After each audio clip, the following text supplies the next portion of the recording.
Bueno, hola a todos y todas, bienvenidos a la nueva edición del ciclo Democracias Neoliberales, en realidad la pregunta, ¿democracias neoliberales? Que cuenta hoy con la participación de una amiga, colega, eh, a quien queremos mucho y nos honra nos honrará seguro con su presentación porque es de las que tiene, creo yo, una de las miradas más sensibles respecto de casi todos los fenómenos que analiza. De hecho, recién le comentaba que había leído su presentación eh, sobre la compilación reciente del libro de Horacio González, que ahora se las voy a copiar en el chat para quienes les interese y tengan ganas de leerla, que es hermosa, sobre la presentación del libro que compilaron María Pía López y Guillermo David, que se llama Horacio González, La palabra encarnada. De paso recomiendo fervientemente también la lectura de ese libro.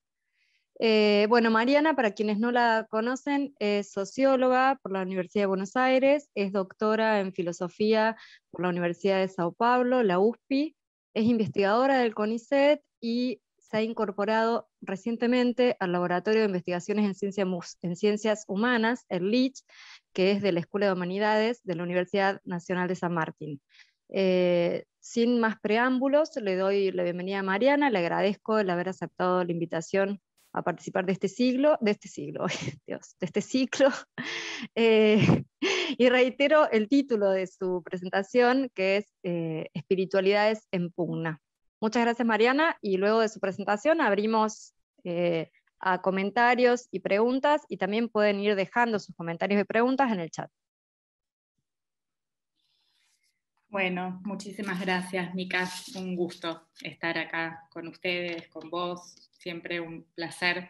Así que agradecida también por la bienvenida al siglo, al que estamos entrando de a poco, como podemos. O el siglo que nos está expulsando dramáticamente también. Bueno, paso entonces a presentar lo que había propuesto. El título es un poco abierto, amplio, no pretendo decir nada muy importante ni muy exhaustivo en relación a las espiritualidades, pero bueno, armé un recorrido, vamos a ver si da para conversar un poco en torno a esto. ¿Cómo tematizar lo que hay de exceso en el neoliberalismo en relación a lo que ya era una conflictiva coexistencia entre democracia y capitalismo? Esta es un poco la pregunta que es mi punto de partida. Entonces, la idea era plantear algunas preguntas muy preliminares, insisto, en relación a esto, en torno a ciertos aspectos espirituales del nuevo capitalismo, no solo en relación a ese dominio tendencialmente total de la mercantilización, que puede ser considerado entonces como el triunfo de la religión universal de la mercancía, sino también en relación a los variados tipos de espiritualidad, más o menos flexibles o más o menos rígidos, que se dan en las sociedades contemporáneas.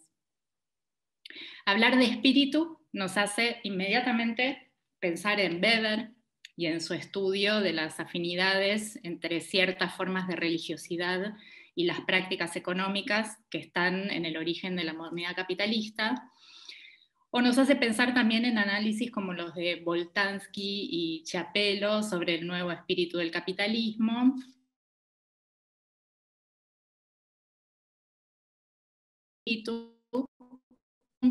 de creencias que sostienen modos de acción y disposiciones convergentes con el capitalismo contemporáneo y que ellos trabajan y analizan como la constitución práctica de un estilo de vida coherente con el actual capitalismo. La tesis famosa de Weber afirmaba la creencia de que el deber con Dios se cumple ejerciendo una profesión en el mundo y ese era el núcleo de la Reforma protestante, que favorecía la consagración metódica, convencida y constante de los comerciantes, los industriales burgueses a sus actividades productivas. De tal modo que había, y esto es lo que dice Weber, una nueva relación moral con el trabajo en la base de la dedicación a la racionalización, en la búsqueda consciente y sistemática de éxito en la profesión, como demostración de la entrega ascética a la gloria de Dios. Entonces es un nuevo ethos el que posibilita la ruptura con las prácticas tradicionales, la generalización de la disposición al cálculo, la supresión de las condenas morales del lucro y la reinversión constante de la ganancia en el circuito productivo. Otro modo de pensar en la convergencia entre capitalismo y religión que me venía en mente sería la de León Rosichner. En su caso, en la base de la formación y reproducción del capitalismo, trabaja el mito cristiano, concretamente el mito de la gestación de Jesús a partir del Espíritu Santo, cuya negación del cuerpo material y sensible de la madre implicaría una disposición a la abstracción compatible con el cálculo capitalista.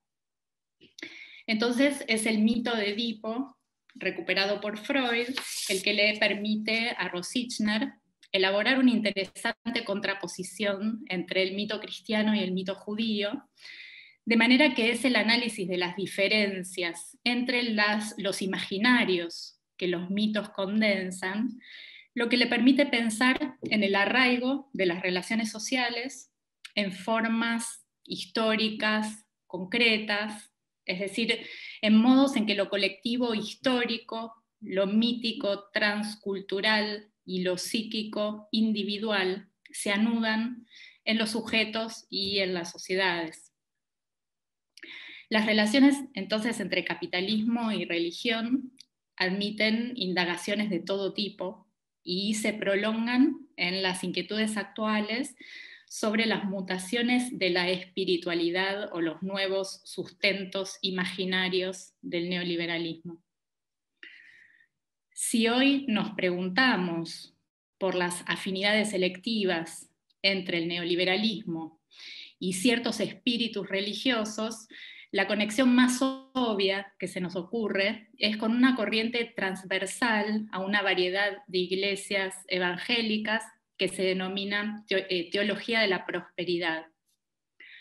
Esa teología surge en el contexto de la expansión económica de la posguerra y, perdón que voy a apagar acá una cosa que hace ruidito. Ahí va. Decía, se expande, surge en el contexto de la post-segunda guerra en Estados Unidos y se expande hacia Latinoamérica en los años 70. Está presente sobre todo en las doctrinas y en las prácticas de distintas iglesias carismáticas y pentecostales, en muchos casos en combinación con otros elementos como la guerra espiritual y ciertos programas agresivos de expansión eclesiástica. Y muy básicamente esta interpretación de la fe cristiana afirma que la pobreza, las enfermedades, los infortunios son el resultado de una mala relación con Dios, de manera que se trata de entrar en una verdadera comunión con Él a través de la mediación crucial del pastor para que se inicie un camino de prosperidad. Por esta apuesta entonces a la prosperidad, a esta teología se la suele llamar también evangelio de la riqueza, la salud y la felicidad, ¿no? Y tiene muchos rituales de tipo de exorcismos de las enfermedades, exorcismos de la pobreza, que se acompañan con diezmos y con donaciones, que se espera que van a recibir una retribución importante, ¿no? El antropólogo Pablo Semán resalta que en la base de la teología de la prosperidad hay una idea de confesión positiva que consiste, lo cito a Pablo Semán, en afirmar lo que creemos y testificar sobre algo que sabemos, lo cual implica, 1, conocer lo que dice la palabra de Dios para mi vida. 2, creerlo interiormente. Y 3, declararlo públicamente. Entonces, estos modos explícitos de autoafirmación en la palabra divina le permiten a Semán asociar la teología de la prosperidad con los ejercicios espirituales que circulan a través de los libros de autoayuda. En ambos casos, dice él, se compatibilizan elementos de una secularización inconclusa, que también dice él en América Latina, se asocia con la amplia presencia de visiones cosmológicas del mundo, con la afirmación del yo y del mercado. De manera que estos modos de espiritualidad, que saben relacionarse fructíferamente con las tendencias individualizantes y consumistas de la época, encuentran allanadas sus vías de expansión, sobre todo en tiempos de crisis, cuando las religiones actúan como un refugio frente a la incertidumbre y la ausencia de perspectivas. Hay una distinción que hace Theodor Adorno entre moral y ética que me parecía interesante traer a este contexto de discusiones.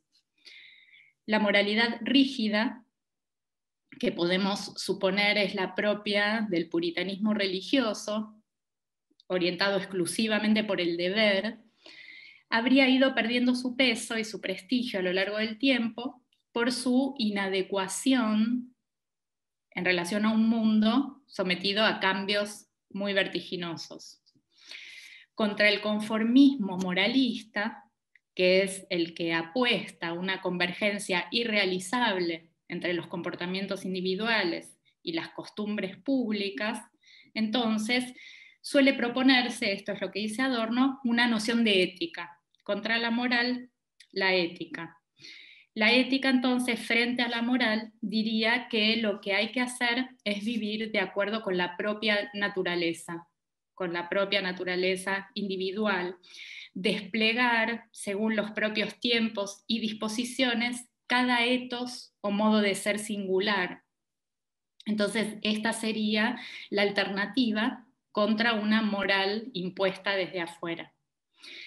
Sin embargo, a esas reivindicaciones de la ética, Adorno las tilda como pura ilusión e ideología, dice él.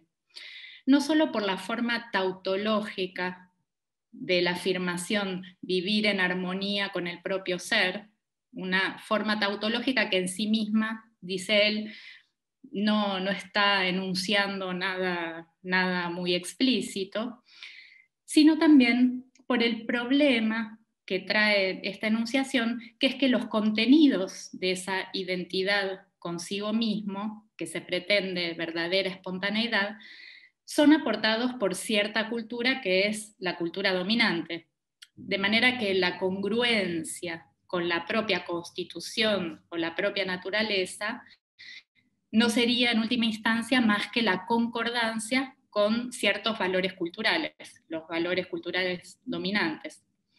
Una ética como esta, entonces, sería, dice Adorno, una moral avergonzada de su propia moralidad, que aunque deja de comportarse como moralidad, no quiere ser una moralidad moralizadora, ¿no? Entonces, en definitiva, hay una especie de convergencia última entre moral y ética en esta revelación del carácter moralizante de la ética.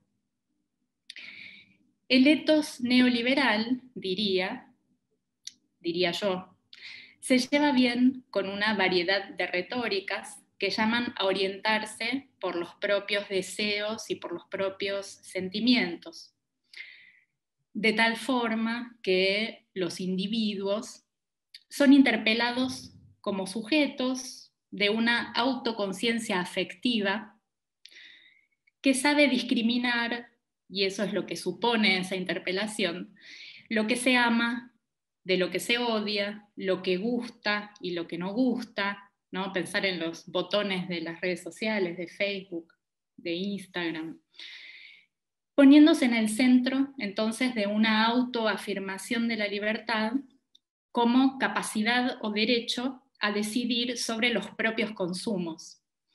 Lo que se consume entonces no son únicamente productos, sino ideas, informaciones, creencias, imágenes, símbolos.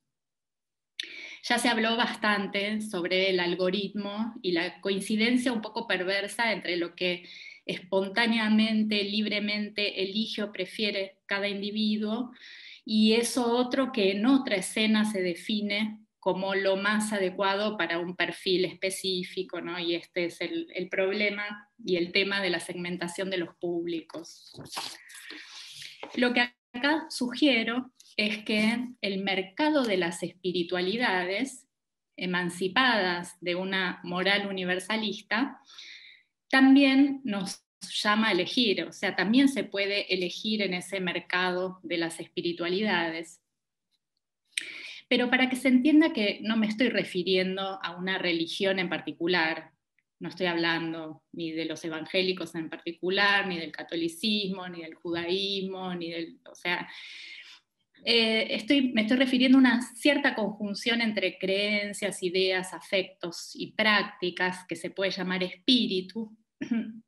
Para señalar esto, entonces, recuerdo una anécdota que me parece bastante ilustrativa del estado actual del mundo.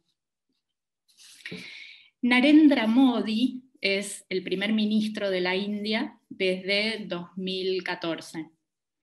Su trayectoria como activista de ultraderecha articula versiones extremas de nacionalismo cultural, liberalismo económico y autoritarismo político. Dice Appadurai, un antropólogo de la India, se están dando en la India una sucesión sin precedentes de ataques a las libertades religiosas, culturales y artísticas en un contexto de desmantelamiento sistemático del legado laico y socialista de Nehru y de la visión no violenta de Gandhi. Bajo el gobierno de Modi, los indios musulmanes viven en una situación de creciente temor y los miembros de las castas inferiores sufren a diario humillaciones y ataques violentos. Modi fusiona el lenguaje de la pureza étnica con el discurso de la limpieza y el saneamiento, mientras que la imagen cultural de la India, que la India proyecta al extranjero, es una mezcla de modernidad digital y autenticidad hindú. Pero lo que me resulta curioso e interesante de este personaje es la agenda de Narendra Modi durante su visita a Buenos Aires en el encuentro del G20 organizado por Macri en el 2018. Porque Modi fue el protagonista de un encuentro con 5.000 personas en la sociedad rural, donde se hizo una meditación colectiva con ejercicios de yoga, ejercicios de respiración. Y les voy a leer la crónica de La Nación de ese momento porque me parece que es bastante sugerente. A ver.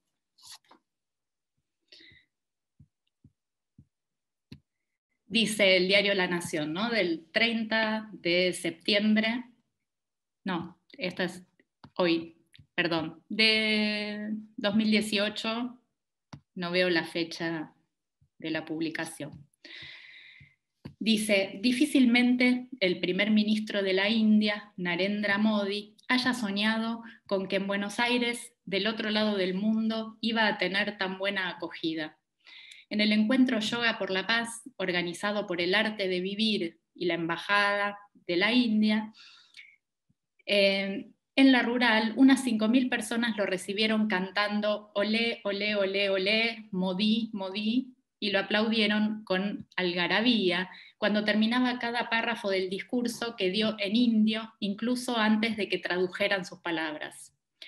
Vegetariano y ferviente impulsor del yoga, al punto de que creó un ministerio para su difusión, Modi llegó al país para participar de la cumbre del G20. He llegado hace muy poco tras un viaje de más de 24 horas, pero siento como si todavía estuviera en India, aseguró Modi, quien felicitó a los asistentes por la forma en que minutos antes habían practicado yoga de la mano de los profesores Flor y Rodrigo. Cientos de personas vestidos de blanco hicieron yoga sobre sus mats, mientras que otros realizaron ejercicios menos complejos sentados en sus sillas. También hubo lugar para las melodías indias de una banda de 70 músicos y para que Patricia Sosa cantara la canción La verdad y el amor. El yoga nos da buena salud física y mental, fortalece nuestro cuerpo y nuestra mente. Solo cuando el ser humano tenga una mente pacífica habrá paz en el mundo. El yoga es un regalo de la India y su significado es la unión. Disminuye la distancia entre la India y la Argentina y nos une en una relación llena de sentimiento, afirmó Modi.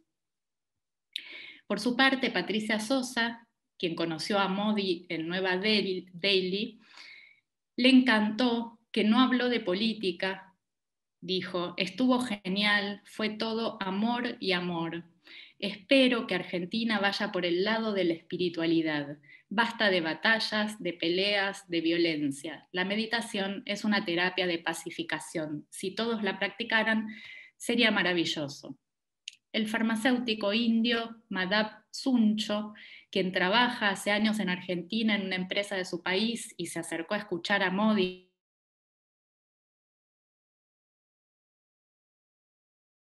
dijo que su discurso fue muy bueno, que explicó muy bien la práctica del yoga y la posibilidad de que la relación entre los dos países crezca.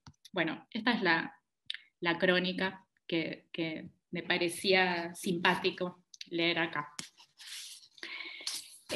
Creo que la comunicación de los porteños con el líder de la ultraderecha india le da un sentido preciso a lo que José Nathanson en su momento quiso decir cuando señaló que el gobierno de Cambiemos había logrado expresar ciertas marcas de la época.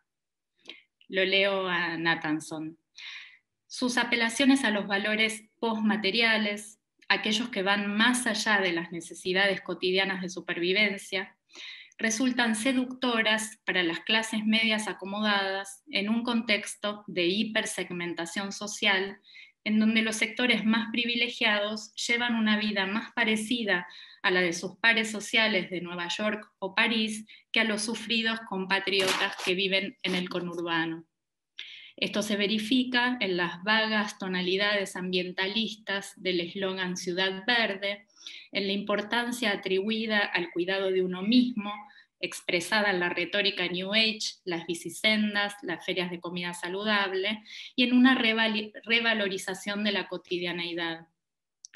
Todos estos aspectos, fomentados por una gestión multitarget que se segmenta en sectores tan específicos como en la secta de los runners, los reclamos éticos de los veganos y las demandas insondables de los amantes de mascotas, terminan de completar la idea del macrismo como una fuerza política moderna y cosmopolita a la altura de los tiempos. Ahí termina la cita de Nathanson.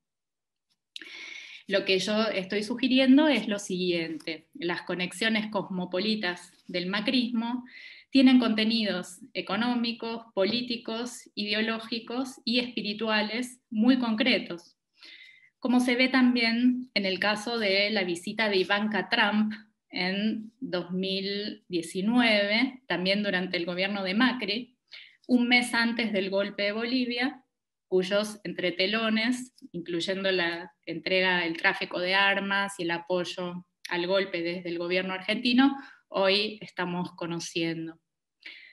La visita de la hija y asesora de Trump a Gerardo Morales en Jujuy se encuadró en un programa de promoción regional de la Iniciativa Global para el Desarrollo y la Prosperidad de las Mujeres.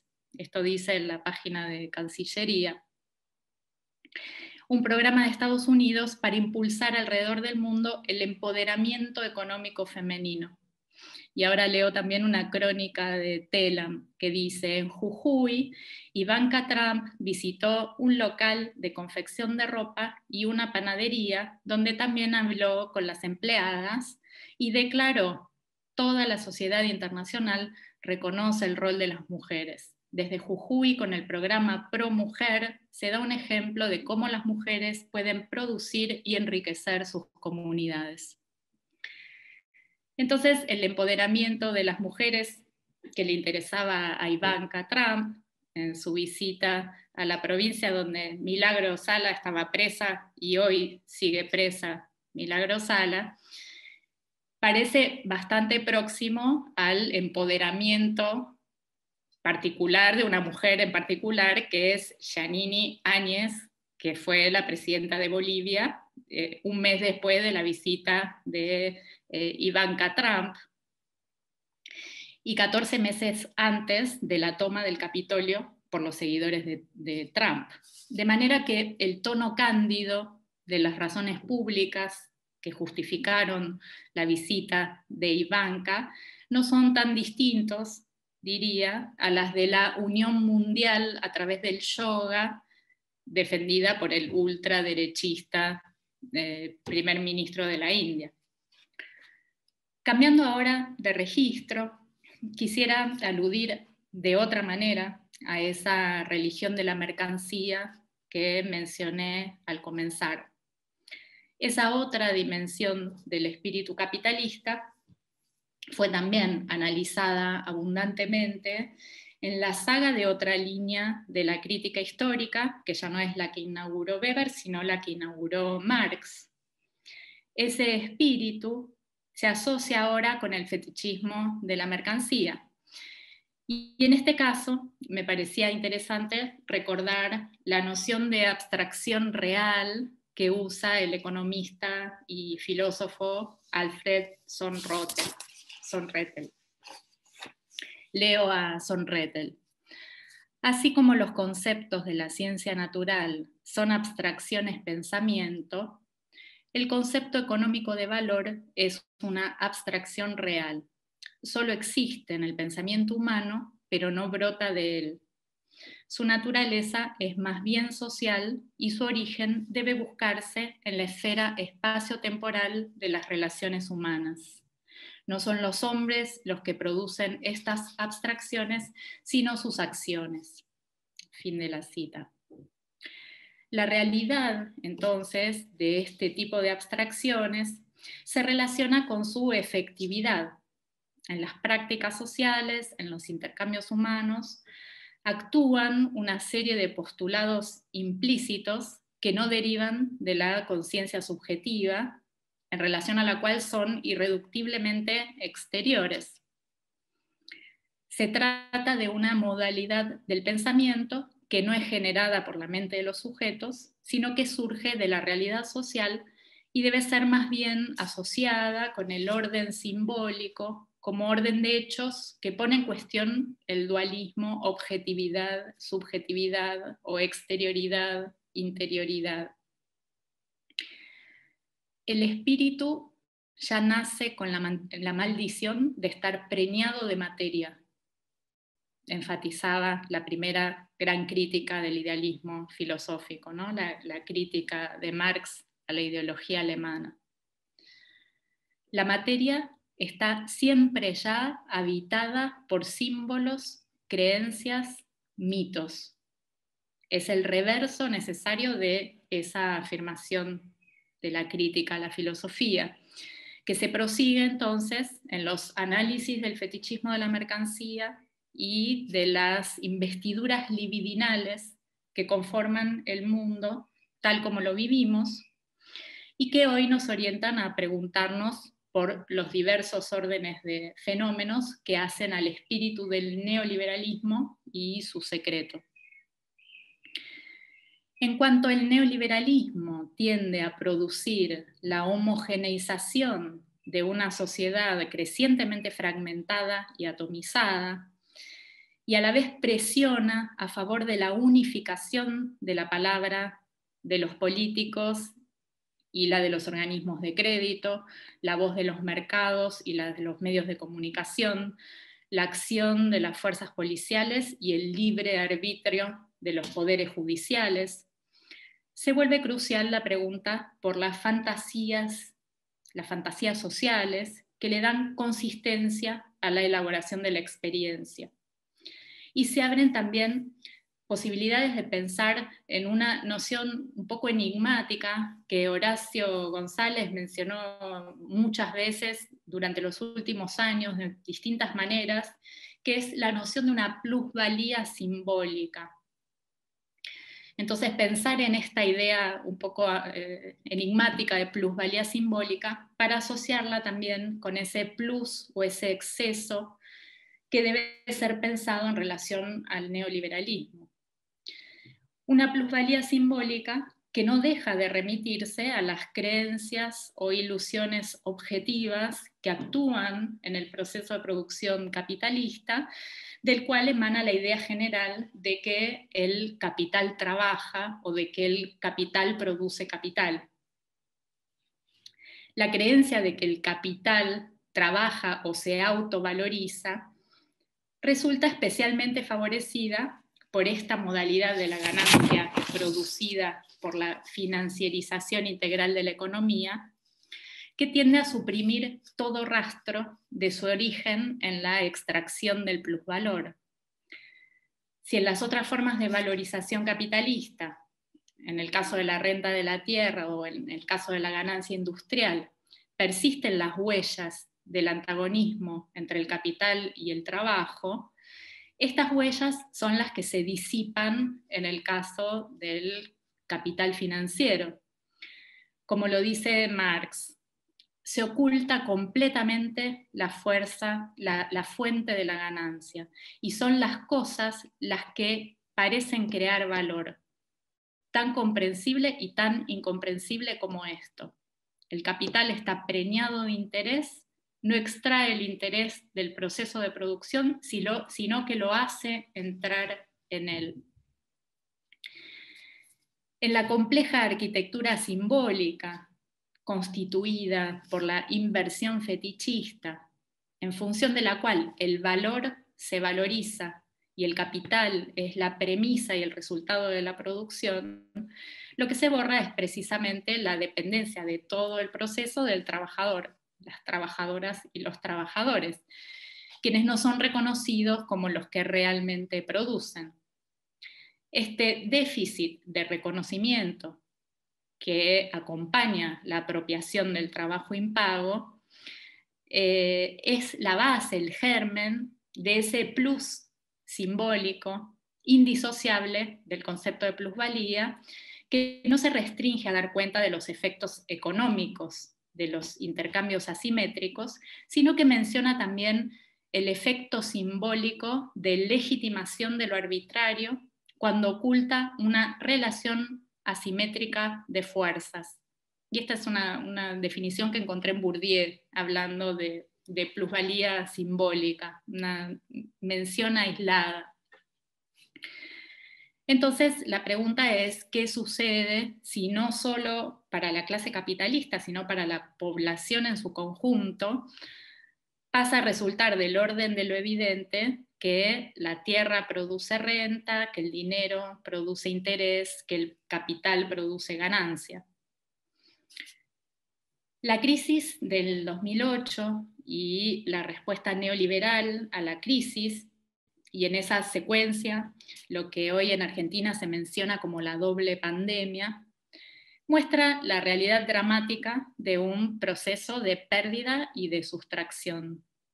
Desigualdad, pobreza, desempleo crecientes y una evidente impotencia política para lidiar con los efectos de la crisis agudizada por el COVID. ¿Cómo podemos imaginar entonces que funcionan en situaciones como esta esas inversiones fetichistas a las que me estoy refiriendo? Podemos suponer que ante una crisis de proporciones tan dramáticas, una gran parte de la población experimenta su vulnerabilidad social con la sensación a la vez difusa pero precisa, porque los salarios de hecho se evaporan, de que está siendo víctima de un robo, de que está siendo estafada y de que se le está expropiando algo que le pertenece o le corresponde recibir. Ese sentimiento de expropiación producido por la crisis alude, de cierto modo, a la elusiva plusvalía. Sin embargo, sabemos, a la luz de los votos que gana la derecha en Argentina y en el mundo, que muchos de los que padecen ese sentimiento de expropiación, tienden a distribuir las responsabilidades sociales por la justicia experimentada de un modo particular. ¿Quiénes son, para el sentido común neoliberal socialmente eficaz, los agentes de la expropiación? ¿Quiénes serían los sujetos que aparecen retirando del producto social un excedente sin haber realizado ninguna contribución colectiva útil? La lista de esos explotadores se repite en Argentina, en Brasil, en el resto de Latinoamérica, en Estados Unidos, en Europa, con pocas variaciones. Los responsables son los pobres, son los inmigrantes, son los que viven en situación de riesgo, de precariedad, son los que reivindican y obtienen algún derecho a través de la autoorganización o de la protesta sindical, son los beneficiarios de planes sociales o de ayudas estatales, los planeros. La lista de los aprovechadores se elabora en contraste con otra lista, que sería la lista de los buenos sujetos que aportan y benefician al conjunto de la sociedad con su labor y su talento. Entonces, emprendedores financieros, emprendedores industriales, emprendedores del agronegocio, emprendedores inmobiliarios, emprendedores tecnológicos, emprendedores religiosos, en fin, todos de los cuales se dice que invierten, que son los que invierten, y por invertir inician un circuito de valorización que favorece al conjunto social. Con esas figuras como modelo, los buenos ciudadanos o los buenos vecinos, como los que van a ver al primer ministro de la India a la rural, son los que se dedican a sus asuntos privados, a su vida profesional, a sus posibilidades de ocio, a gastar bien la plata que ganan con su merecido, con el merecido fruto de su esfuerzo, y sobre todo los que ganan su dinero sin recibir ayuda de nadie. Según este esquema que opone entonces a quienes benefician a todos, los que invierten, y los que se aprovechan de todos, es decir, los pobres, para decirlo de manera rápida, que vendrían a ser los explotadores. Los grandes empresarios aparecen como las víctimas de la irracionalidad del sistema, de tal manera que se puede pensar este esquema valorativo como una especie de marxismo invertido que toma lo que Marx decía irónicamente sobre la fraseología piadosa del capital de manera literal. Esa fraseología piadosa diría que es gracias a la contribución de los bancos que se puede elegir, gracias al crédito, cómo y dónde comprar, en qué sector realizar las mejores inversiones. Diría que también son los bancos los que educan al resto de los capitalistas y a la sociedad en general con las máximas del ahorro y de la austeridad. Diría también que los grandes capitalistas industriales benefician a toda la sociedad no solamente con sus aportes materiales, sino con sus aportes a la innovación, haciendo más confortable la vida de todos, y también brindándonos las grandes visiones de futuro, ya que hoy no existen imágenes del porvenir que no sean aquellas que nos brindan nombres propios como Bill Gates, Zuckerberg, Steve Jobs, etc. Los dueños de la tierra, por su parte, no solamente alimentan a la población de cada país, sino al resto del mundo, gracias también a la acción de los intermediarios comerciales y financieros, a las virtudes de la exportación, etcétera, etcétera, etcétera. Más allá de esta enunciación, de esta enumeración, lo importante es señalar que la creencia objetiva que sostiene la articulación de esta especie de frente capitalista, de esta cadena de equivalencias a la CLO articulada por valoraciones muy concretas, digo, la creencia objetiva que sostiene esta articulación es que el capital es efectivamente el que introduce valor en las cosas, que es el capital el que produce, el que crea valor, el responsable de la valorización. Si nos remitimos entonces a la teoría de la inversión fetichista, podríamos decir que este mundo cabeza abajo deriva de la real imposibilidad de atravesar la opacidad que rodea la circulación del dinero en la sociedad capitalista. Los mecanismos de abstracción que se activan con la universalización de la ley del valor dificultan objetivamente la aprehensión del sentido de la circulación del dinero como signo del movimiento de la riqueza social. Pero además, la inasibilidad que alcanzaron esos flujos en el contexto de la globalización financiera neutraliza las pretensiones esclarecedoras de la vieja teoría del valor que buscaba traducir las estructuras generales del dominio capitalista, sostenibilidad de todas las cosas, en enunciados históricos sobre la vida real del trabajo y de la lucha. Junto con la mediatización generalizada a la que estamos condenados con el triunfo del capitalismo digital, los juegos de inversión fetichista, autonomizados de cualquier referencia a la realidad de los intercambios,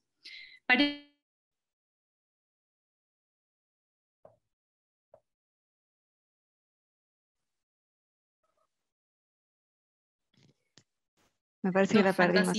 Una nueva danza macabra de plusvalía simbólica que actúa en la inversión. Repetí la última parte porque justo te fuiste. No sé si tu conectividad está un poco inestable. La última partecita. Bien.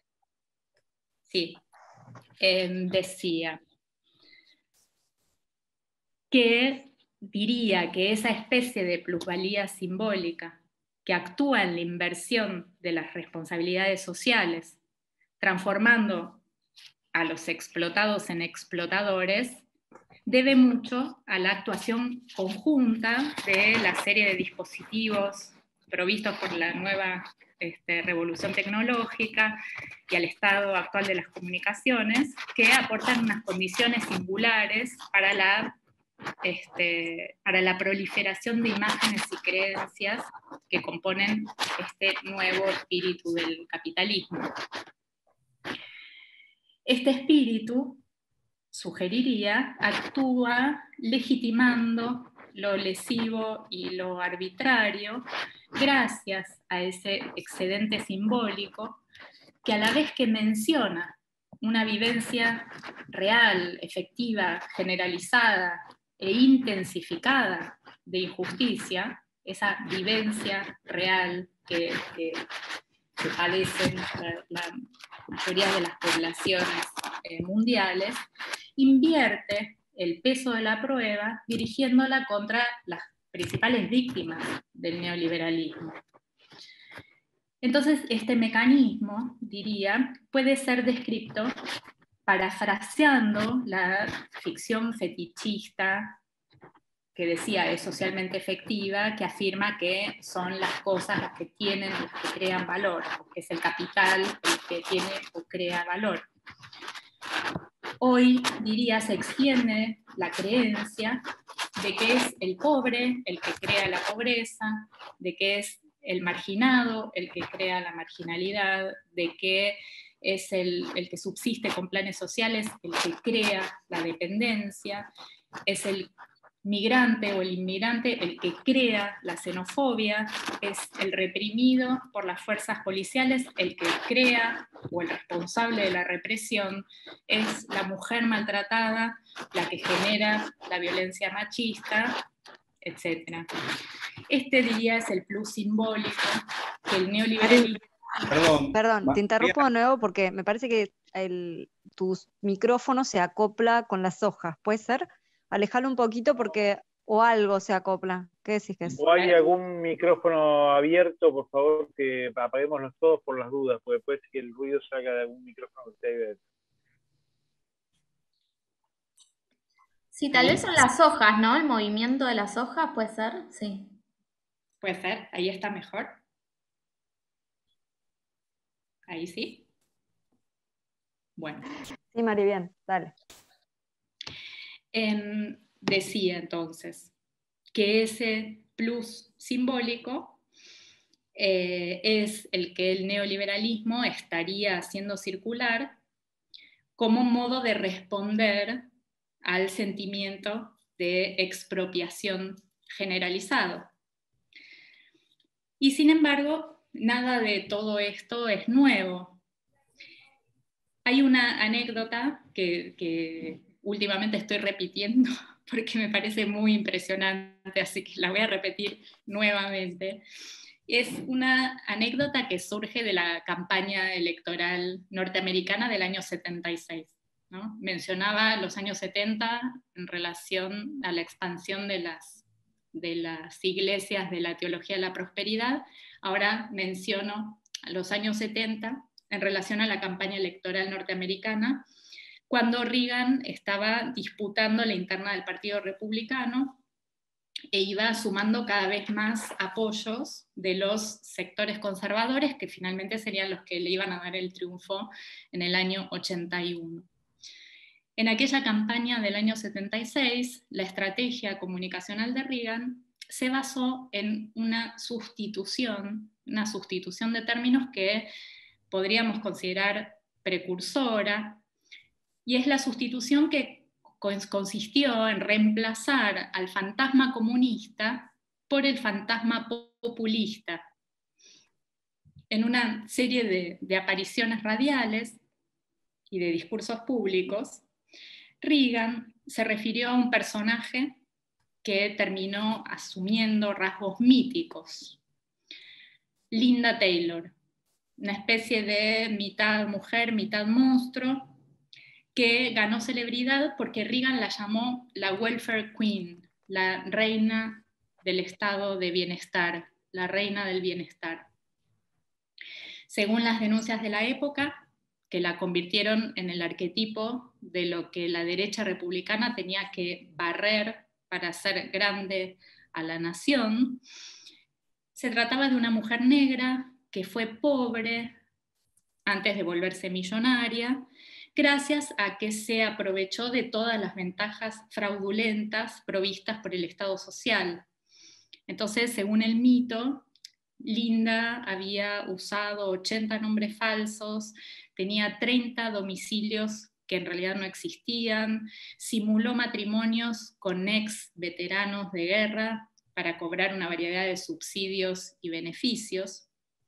Y Reagan aseguraba que con esas artimañas, Linda Taylor, que además era actriz, conseguía un ingreso anual de $150.000 que le permitían conducir un Cadillac y entregarse a una vida de ocio, lujuria y criminalidad, mientras reinvertía una parte de ese dinero en el tráfico de drogas y otros delitos comunes.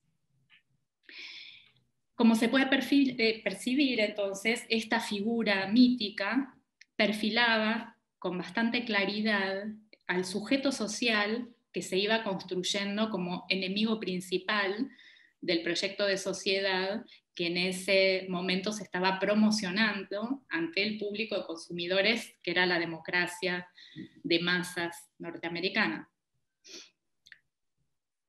¿Qué podemos entonces hacer ante esta plusvalía simbólica del neoliberalismo? Tendería a creer que la estrategia de la inversión del argumento, que consistiría en identificar a los verdaderos responsables de la crisis, ¿no? Entonces enumerar los responsables de la crisis son los bancos, el 1% más rico, el FMI, etc., no es eficaz. No es eficaz para desarmar las fantasías que culpabilizan a los más afectados por el neoliberalismo por las penurias colectivas. Más allá de la necesidad de conservar nuestra conexión con las verdaderas secuencias causales, hace falta algo más que la explicación y la exposición de los hechos tal cual son. Tal vez se trate de leer ese mundo de símbolos, de mitos, de imágenes que sostienen las fantasías ideológicas del presente, para detectar cuáles de ellos entran en crisis, porque los símbolos, las imágenes también entran en crisis. Hay un resquebrajamiento de esas figuraciones que podemos llegar a percibir. Y de hecho, así fue como surgió el concepto de plusvalía de Marx, detectando una fisura crítica en una noción mistificadora, que era la noción común y mistificadora de la ganancia capitalista. Entonces eso habilitó un trabajo de redefinición y de renominación que la determinó como trabajo no remunerado, ¿no? En una modificación de la definición de un término común, corriente y perteneciente al uso común, se produjo una gran intervención crítica que dio lugar a una articulación de la teoría con una larga saga de acontecimientos políticos emancipadores que conocemos bien.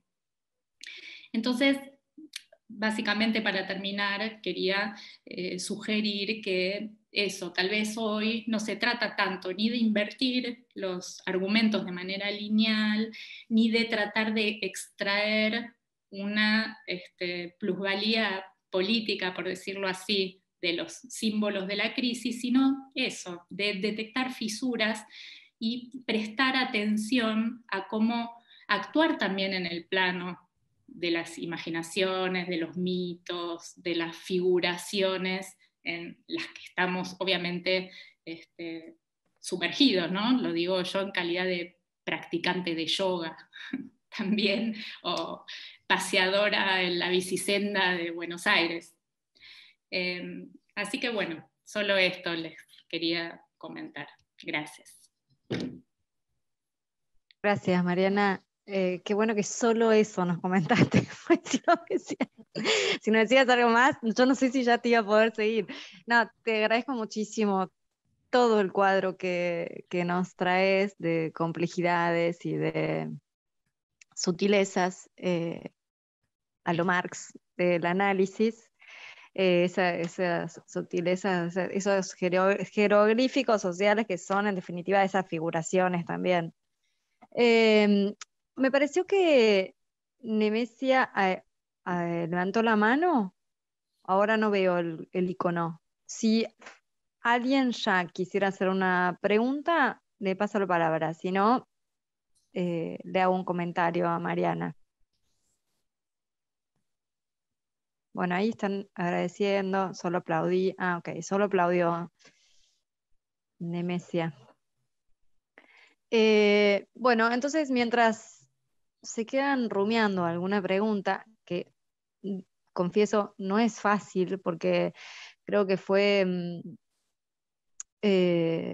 bueno, que trajiste muchos elementos al análisis, elementos muy heterogéneos, que por supuesto solo digo, están articulados en tu presentación y hacen como un trabajo en tu propia presentación, pero que yo no sería tan capaz de reponer. Solo pienso que, o sea, solo agregaría algunos datos, ¿no? Un dato que a mí me llamó la atención de investigación que estamos haciendo en el marco del PISAC, que es que el 80% de la población dice haber apelado a algún registro de la espiritualidad para sobrellevar la crisis. O sea, hay algo para sobrellevar la pandemia, ¿no? Ahí en esa, o sea, el 80% de la población. Hay un 80% de la población que indudablemente se siente interpelado cuando tiene una experiencia de vulnerabilidad por esas fuerzas cuya función, como decía Durkheim, es práctica. Nunca me olvido de esa definición de Durkheim del sentido de la religión. Durkheim dice, bueno, ¿cuál es la forma elemental de la vida religiosa, ¿no? ¿Cuál es la función de la religión? No es cognitiva, no es que nos brinda, o no es solo esa ni la más fundamental, que nos brinda interpretaciones o modos de saber o de acceder al mundo, sino que hace que no nos sintamos solos, y ese no sentirse solo lo hace a uno más fuerte, ¿no? En definitiva, la función práctica de cualquier espiritualidad está en su función ritual, que es la de juntarse con otros y sentir que estando con otros podés más. Entonces, la eficacia en muchos casos de esos rituales masivos es la masividad, no es la práctica de la respiración solamente, diría, ¿no? Bueno, entonces, hay algo indudablemente en la experiencia espiritual que está por ser desentrañado, efectivamente, porque creo que desconocemos mucho de cómo opera eso hoy. O sea, vos traes muchos elementos, no sé, el ideológico más clásico, la dimensión afectiva, la dimensión sensible, seductora, no sé, anestésica, que es muy difícil también de sustituir.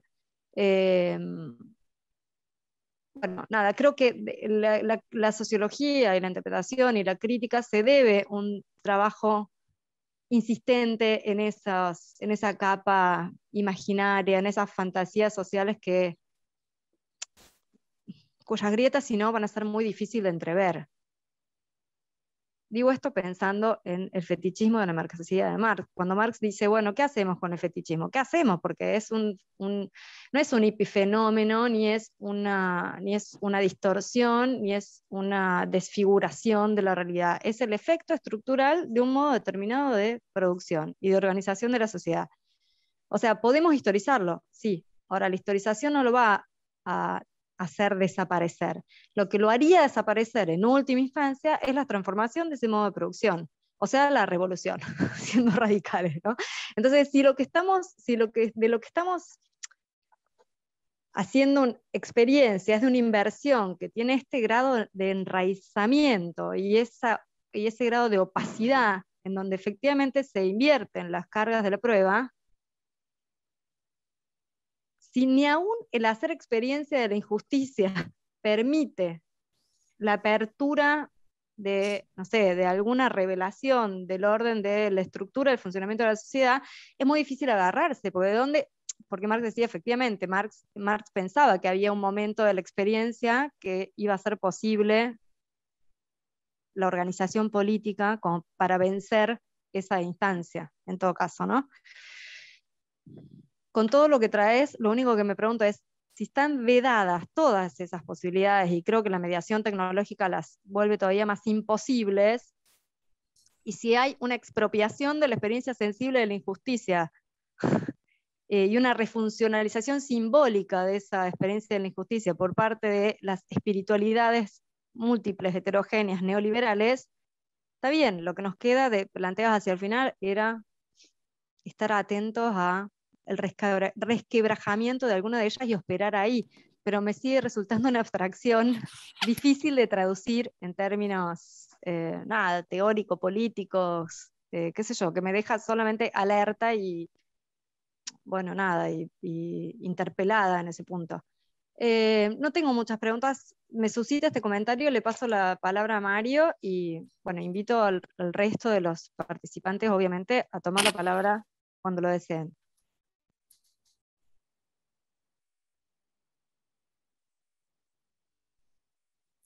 Gracias, Mariana. Por suerte se grabó esto. Hay una parte que ya con Germán la vamos a dar, vamos a recortar un pedacito para darla en nuestra clase de religión y capitalismo que damos a los chicos de sociología. Otra parte la vamos a poner, no sé, nada. No sé si después podemos hablar de un contrato de cesión de derecho, lo discutimos un poco. Dos cosas. Primero, asocié muy rápidamente a un hecho que ocurrió en Twitter que fue bastante sorprendente, de un sociólogo muy, muy importante de la tradición sociológica clásica argentina, Juan Carlos Torres, que en general es un tipo que ha tenido poca circulación pública, ¿no? Estos intelectuales que circulan por los medios de comunicación o escriben de vez en cuando algún artículo, bastante discreto, digamos, a diferencia de ciertos derroteros tradicionales que han seguido los contemporáneos a él, que terminaron todos en una institución muy importante que se llama el Club Político Argentino. Él no es de ese grupo, que tomó una opción política muy notable. Pero bueno, hay una entrevista que le hace un periodista de la Nación Más, Pañi, al final de su programa esta semana, en donde él, festejado en Twitter por alguna efecto de desacomodamiento que generó su intervención en el programa, porque dice en un momento de la entrevista, habla de la pobreza en movimiento, ¿no? Cuando dice, bueno, en realidad estos son trabajadores sin patrón,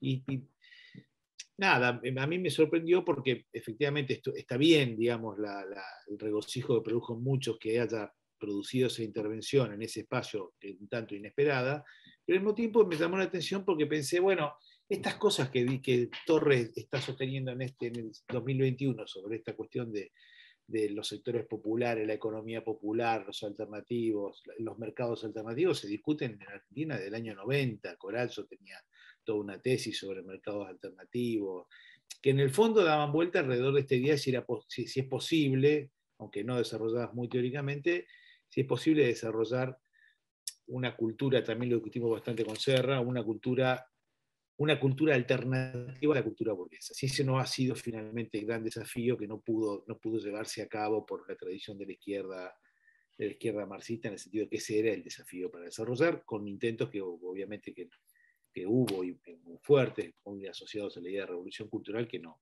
funcionaron, digamos, ¿no? Que terminaron mal.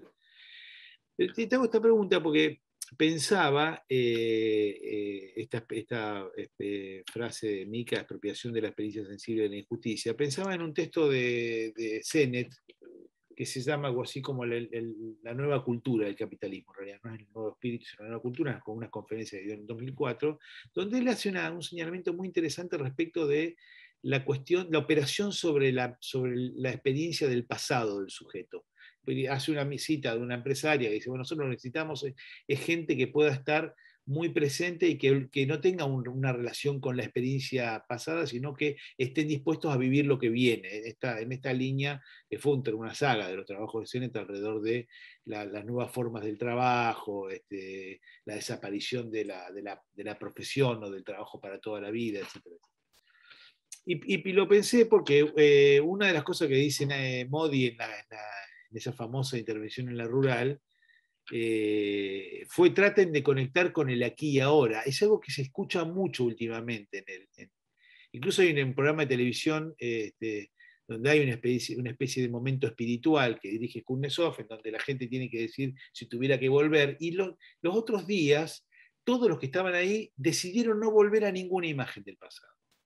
Todos, se desencadenó a partir del primero que dijo el presente, lo que quiero ahora, este es mi momento, el aquí y ahora de Modi, digamos, ¿no? Entonces la pregunta es, si vos que tenés una reflexión muy, yo te la escuché sobre la cuestión de la memoria, si es el único antídoto contra esa interpelación individual a la eliminación de cualquier referencia al pasado, la posibilidad incluso hasta desde los dispositivos de la inteligencia artificial de eliminar.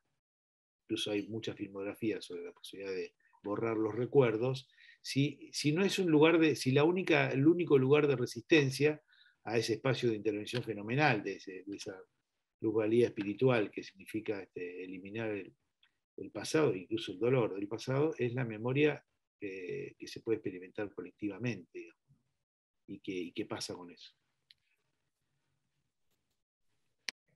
No sé si querés contestar ahora Mari o pregunta Germán y levantamos una pregunta más que está en el chat, en realidad dos, un comentario y una pregunta, y te pasamos la palabra, como prefieras.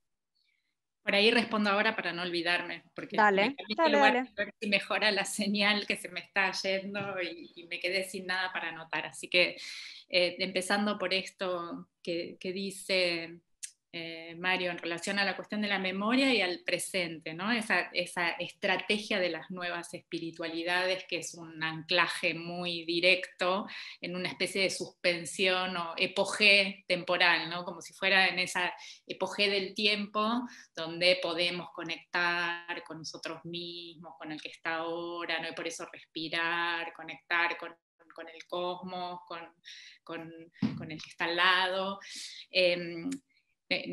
No parece absurda, ¿no? Si hay que hacer abstracción, en este caso, por ejemplo, de la propia trayectoria de Modi, ¿no? Sin cuestionar a las personas que fueron a hacer yoga a la rural y a respirar juntos y a encontrarse con otros practicantes de yoga. Justamente lo que se está traficando es una especie de olvido sistemático de unas responsabilidades muy concretas en relación a masacres de musulmanes en la India, o sea, a hechos muy jorobados, frente a los cuales ese pedido de conectemos con este presente, solo importa el presente y el futuro, es claramente funcional, bueno, y eso lo vimos muy bien durante los 4 años del macrismo, ¿no? Esa estrategia llevada adelante con mucho sistema, con mucha autoconciencia y con relativa inteligencia pragmática, es clave. Frente a eso, un poco juntando con tu pregunta sobre la cuestión cultural, ¿no? La respuesta en términos de la batalla cultural contra el apagamiento de la historia por la estrategia presentista de las nuevas políticas de derecha o las nuevas espiritualidades o lo que sea. Si fuera simplemente la reacción de reponer todo lo que se está olvidando, lo que digo es sumamente clásico, tradicional, convencional, inevitable, ¿no? Porque es como una especie de reacción inmediata, que cualquiera que conoce una historia o que conoce unos hechos, unas hilaciones que deben ser repuestas, tiene el impulso de traerlas, ¿no? Ahí está el problema de las estrategias, de las políticas de la memoria más clásicas, que en determinado momento parece nuevamente, bueno, la letanía, el raconto, o melancólico o pedagógico del que conoce las cosas tal cual fueron y las trae nuevamente para que la sociedad no olvide, ¿no? Entonces ahí está la respuesta disgustada de los nuevos yogis que dicen basta, como Patricia Sosa en la rural, diciendo basta, no me hablen más de política, yo quiero estar bien, quiero que estemos bien, dejemos de lado los conflictos, la violencia que nos separa, etc. Sin embargo, sin anclaje histórico de la mirada, es decir, sin lectura de lo que nos sucede como colectivo, no hay posibilidad de incidencia en absolutamente nada, ¿no? Entonces siempre la pregunta es, ¿qué política de la memoria? ¿No? En relación a eso habíamos charlado en otra oportunidad. Claramente los organismos de derechos humanos en Argentina dieron una efectiva lección maravillosa acerca de cómo lidiar con el tiempo y con la verdad histórica, ¿no? Reponiéndola cada vez, persistiendo en la reposición de esas experiencias, trayéndola de nuevo con las nuevas generaciones, ¿no? Eso es algo como muy clave y muy impactante de las marchas argentinas del 24 de marzo, ¿no? En relación a que siempre son nuevas generaciones las que están ahí, son chicos, o sea, no se pierde ni masividad ni la cuestión transgeneracional, no hay encierro. Y no hay encierro porque hay una capacidad de conmover en la palabra de quienes están ahí agitando esas posibilidades. Bueno, las madres, las abuelas, ¿no? Son realmente personajes que surgen, que tienen una trayectoria de lucha, que es la que vuelve y hace que esa palabra tenga esa fuerza para hablarles no solamente a contemporáneos o a figuras de generaciones pasadas, sino a las nuevas generaciones, ¿no? Eso es como muy particular. Entonces sí creo que ahí hay aprendizajes para hacer, que nos corresponde a nosotros intentar relanzar de nuevas maneras, y relanzar de nuevas maneras en relación a todos estos nuevos desafíos, como pueden ser esto, no saber qué hacer ante esas formas de perpetuar una injusticia en la elaboración de esquemas que circulan, de culpabilizaciones falsas, ¿no? Realmente es un momento muy complicado, y a la vez, como estamos en el plano de la imaginación y el pensamiento, que es básicamente todo lo que presentó tenía que ver con cuestiones, eso, que se hacen con simbolismo, no estaríamos tan inhabilitados para pensar e imaginar, ¿no? Es como... sería también nuestro trabajo, en cierto sentido, ¿no? En el sentido de una ética protestante, pero una posibilidad real, ¿no? Que no habría que abandonar. Eso, me doy cuenta de que hay la experiencia en relación a nuestros modos convencionales de pensar, de proceder o de hacer investigación, muchas veces fallan, entonces hay que seguir como dándole vueltas, pero a la vez hay unas cuantas cosas para experimentar por ese lado también, diría. En relación a lo que decías vos, Mica, mencionabas la cuestión de... Sí, la dimensión del estar juntos, ¿no? Conectados con la religiosidad y el encontrarse. No, y a mí me surgía como la imagen de todo lo que no hemos podido hacer o no ha sucedido en estos años de pandemia, que básicamente fue, bueno, ese 24 de marzo que mencioné, esas otras grandes fechas, el 1 de mayo de los trabajadores, o sea, esos encuentros que lanzan algo que no es lo mismo que sucede en las asambleas evangélicas, es otra dimensión del estar juntos. Y yo creo que ahí sí esa dimensión de politización real, social, de esa politicidad de la sociedad argentina, ofrece muchas experiencias reales que son las que nos traman, las que nos hacen a nosotros pensar o pensar en Argentina de una manera particular, y es lo que ha quedado muy bloqueado en los últimos tiempos. Entonces, también se trata de pensar qué se hace con eso, sin ese espacio compartido, sin esa mística de los encuentros populares, de las reivindicaciones, de las protestas, de las manifestaciones y también de las fiestas populares, que se hace con eso, ¿no? Hay muchas preguntas. Germán, estás primero, pero después me gustaría hacer... Bueno, no. Dale. Puedo pasar igual, si no, No. Bueno, no, yo me quedé pensando en este último, después del diagnóstico del estado actual del mundo, la posibilidad de detectar fisuras, ¿no? como una actividad para poder de alguna manera hacer algo al respecto. Y se me vino a la cabeza una imagen que usó un el primer director de contrainteligencia de la CIA, que fue la idea de laberinto de espejos o desierto de espejos, pensando en que lo que aparecía, digamos, era como una realidad que todo el tiempo es una cosa, pero puede ser su contrario, digamos, ¿no? La idea de se cierne un estilo paranoide, digamos, sobre el mundo, que sin duda complica la posibilidad de detectar fisuras, o por lo menos de hacerlas visibles, en la medida que cualquier evidencia que se muestra queda absorbida, digamos, reforzando una posición en una lógica conspirativa.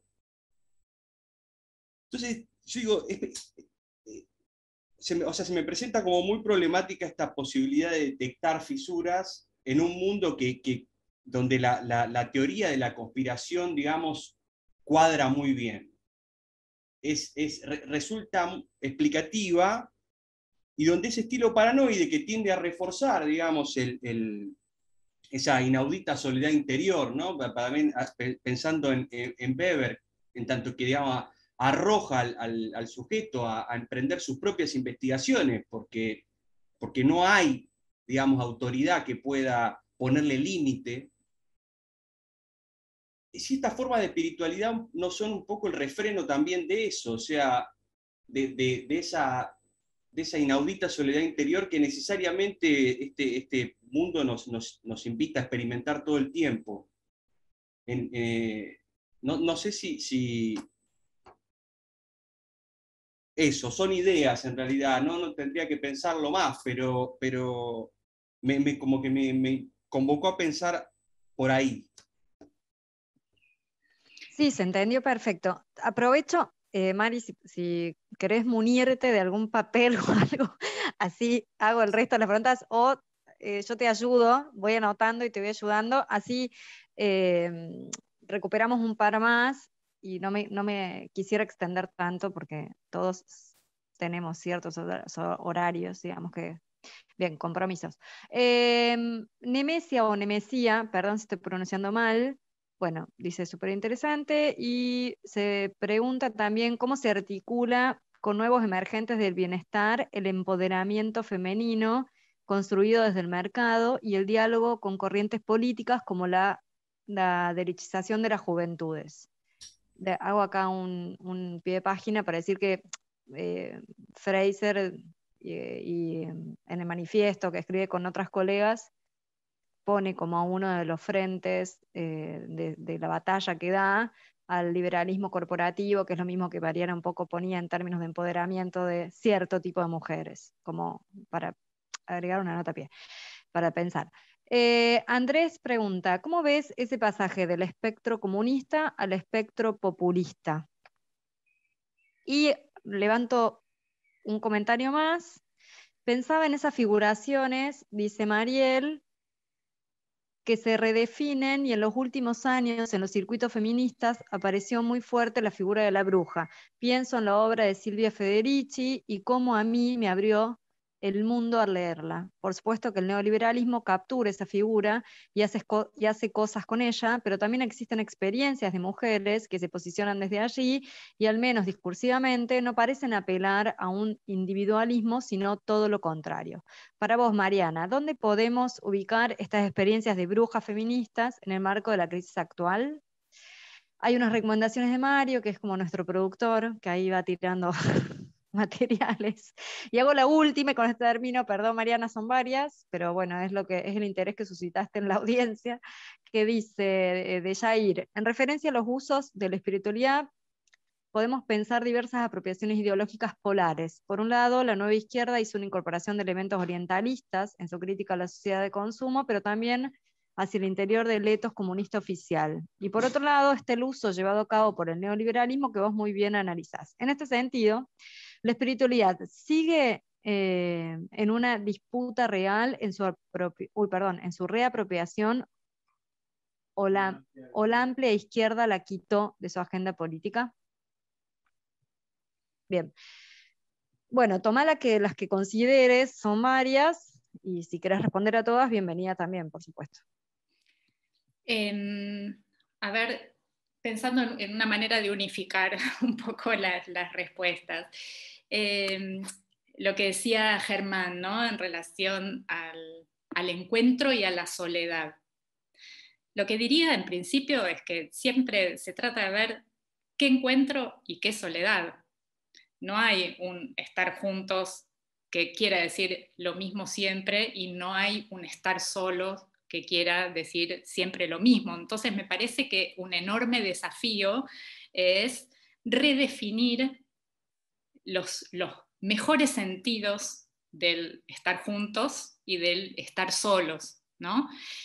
¿Cuáles son los compartires y las soledades que favorecen este estilo de cooptaciones especulares de los relatos, de las imágenes y colaboran con los relatos conspiranoicos, que son los que más circulan, ¿no? ¿Qué tipo de sustracción, de autosustracción, de un tipo de retirarse de esos escenarios de la infinita especulativa, conspiranoica, podemos ejercitar, ¿no? O sea, yo creo que hay criterios que todos tenemos, que es una especie de hartazgo que también sentimos, es decir, una experiencia propia del malestar, una experiencia propia de la angustia, del cansancio, de la alienación, que es un índice para orientarse en relación a esas cosas. Entonces creo que hay que saber salir y saber entrar, saber salirse de las redes, saber entrar a las redes, saber entrar a reuniones y salir de reuniones, no en el sentido de esta fugacidad que favorece el mundo Zoom, sino en el sentido de que a qué ruidos nos sumamos o rechazamos, a qué conversaciones nos sumamos y qué conversaciones rechazamos. Creo que hay que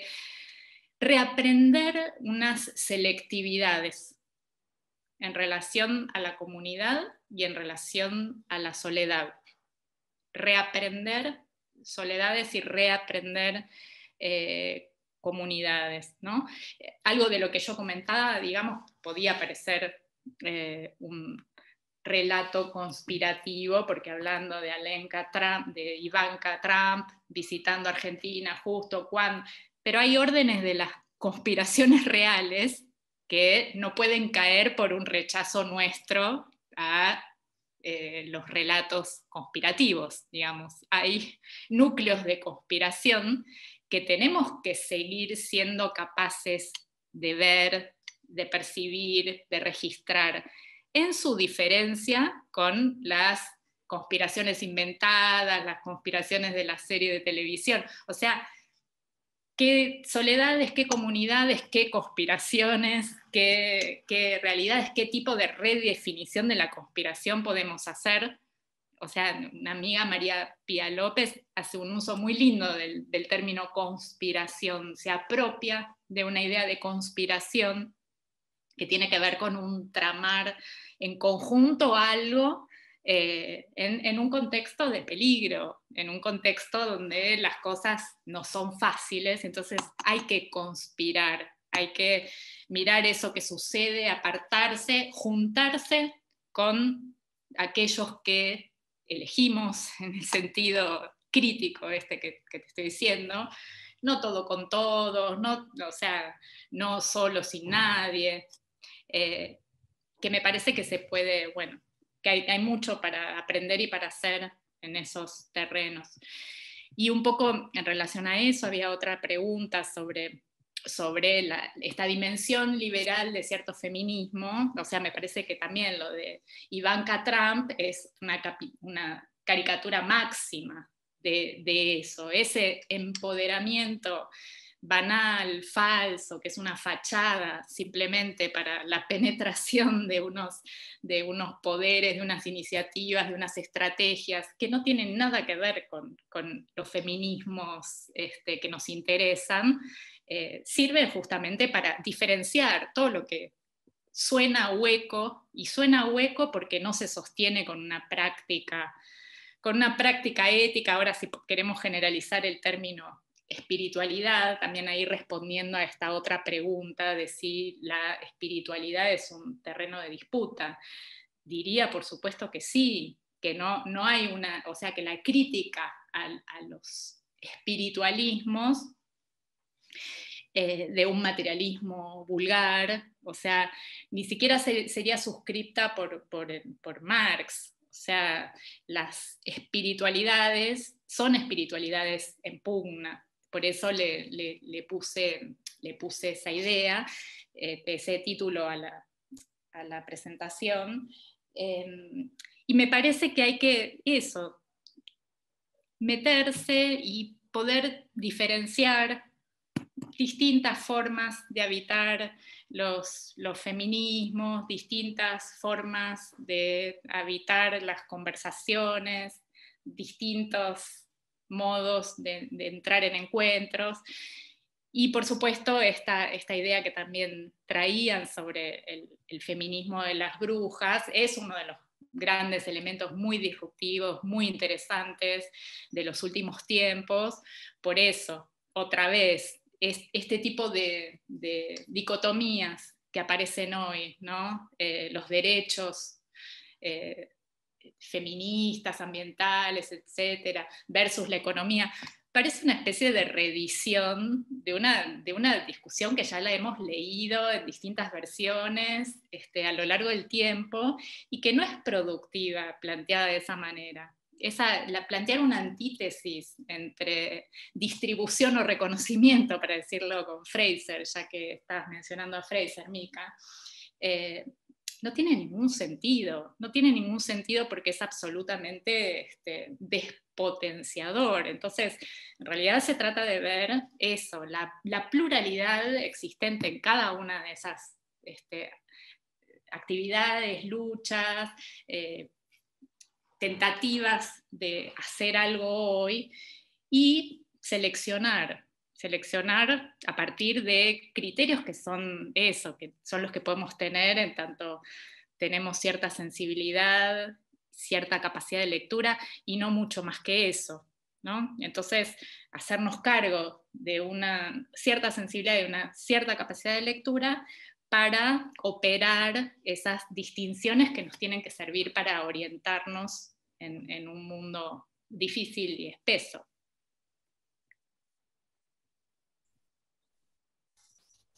Bueno, creo que nos vamos con muchas